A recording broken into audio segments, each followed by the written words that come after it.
Hello everybody, and today we're going to talk about an awesome topic. This is a topic that comes to us almost every week, okay? Hey, I'm trying to buy a house that we've got a tenant in. So we all know right now one of the biggest issues that we are facing in the world is the lack of housing.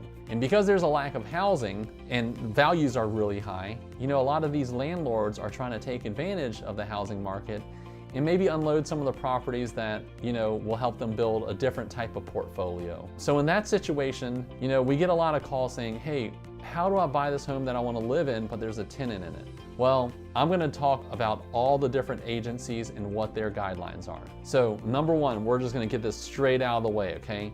Conventional, VA, USDA, FHA is typically going to be 60 days.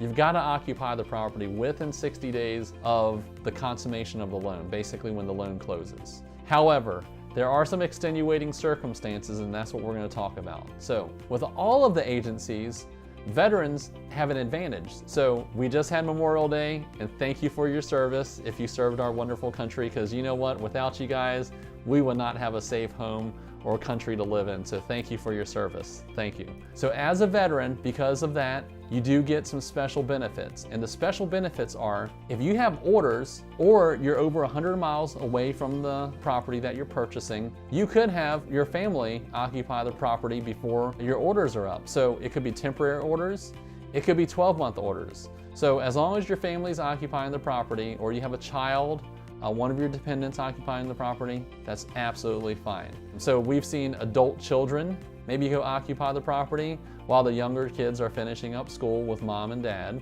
in their previous duty station. However, as a veteran, who wants to PCS and go to another area without having a house ready for you, right? So that's totally cool, and thanks for your service once again.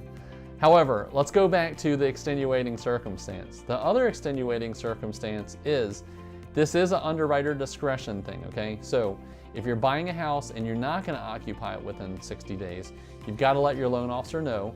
And if you're getting a conventional loan, as long as we have a really good letter of explanation as to why you're not gonna be occupying the house within 60 days of the closing, then we can let that slide as well. Now, other factors to consider are homeowner's insurance, right? What kind of homeowner's insurance do you need to get on a house that's vacant versus one that's occupied? Because as much as we love home inspectors, they're human, okay? They can put all their detectors on things and check everything. However, you know, I've even purchased a house in the past where, you know, the house wasn't occupied, it was a foreclosure, and the utilities got turned on, and guess what? Well, my wife called me after a fishing trip and she said, honey, our house flooded that we want to buy.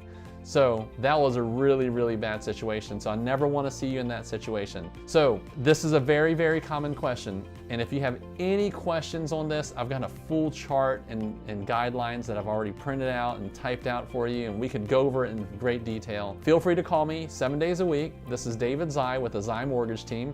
My phone number is 757-478-8493. Please be sure to like this video because Scott will put me on this channel a little more. Be sure to subscribe to our channel because we've always got amazing content with great people on this channel. And you know, I look forward to talking to you in the future.